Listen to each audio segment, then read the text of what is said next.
Uno dei modi più utilizzati per imparare la pronuncia dell'italiano è cercare di scrivere le parole italiane basandosi sulla pronuncia inglese. Per esempio, scrivendo ciao come ciao. Se anche voi lo fate, probabilmente sarebbe meglio smettere. In questo video vi spiego il perché. Ciao a tutti e benvenuti. Sono Mattia di Lingua Franca. Fino a pochi anni fa, la vita di chi voleva studiare una lingua straniera era molto più difficile. Oltre ai corsi a pagamento, gli unici altri strumenti a disposizione erano i libri, le cassette o i CD e poco altro.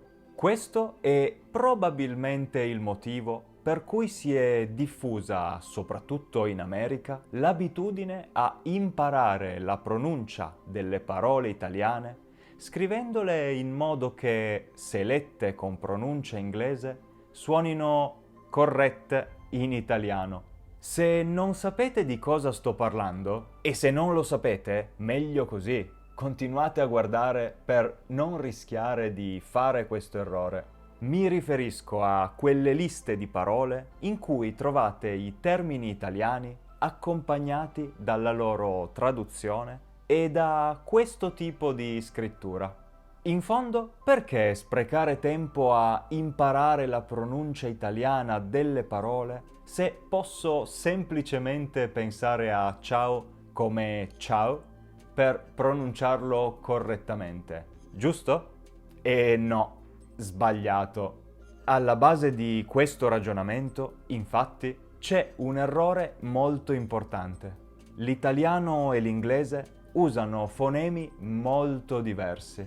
I fonemi sono, in parole povere, i suoni che usiamo per parlare. Per esempio, ascoltate queste due registrazioni. Ciao.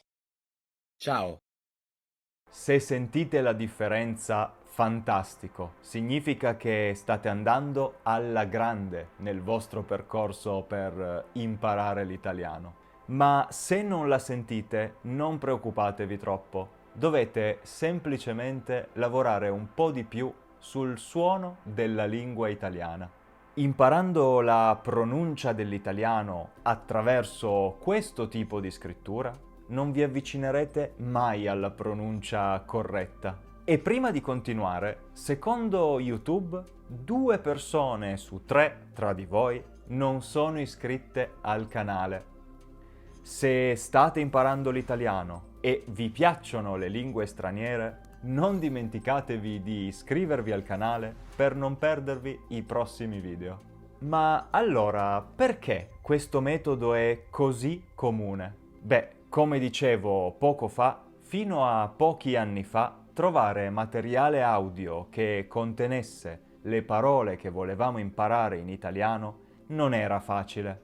Quindi questa strategia poteva essere utile per avere almeno una vaga idea di come pronunciare quelle parole. Però, per fortuna, oggi abbiamo a disposizione una quantità enorme di strumenti gratuiti molto più utili e molto più efficaci di questo. Quindi, se volete imparare a pronunciare bene l'italiano, dovete assolutamente evitare di usare questa strategia. Ma come potete fare allora per imparare la pronuncia corretta delle parole italiane? Per quanto riguarda le parole singole, vi suggerisco di utilizzare il sito forvo.com. Si tratta di un sito su cui trovate praticamente qualsiasi parola, pronunciata da diversi madrelingua. Secondo me è uno strumento eccezionale che può aiutarvi a risolvere qualsiasi dubbio abbiate sulla pronuncia di una parola in italiano. Naturalmente, oltre alle parole singole, è importantissimo imparare anche come queste si legano tra loro per creare un linguaggio naturale, come quello usato dai madrelingua italiani. Per questa parte, lo strumento più utile che possiate usare è lo shadowing. Lo shadowing consiste nell'ascoltare e ripetere più volte un breve audio in italiano registrato da un madrelingua, cercando di imitare il più possibile la sua pronuncia. Per usarlo nel modo più efficace, vi consiglio di guardare questo video in cui spiego nel dettaglio come funziona lo shadowing e vi do alcuni consigli utili per iniziare subito a usarlo. Ma quindi scrivere le parole in questo strano modo è assolutamente inutile? Non proprio. Ci sono alcuni casi in cui può essere necessario imparare a memoria una frase in italiano senza preoccuparsi troppo della propria pronuncia. Per esempio, se volete fare una vacanza in Italia, potete imparare in questo modo alcune frasi utili.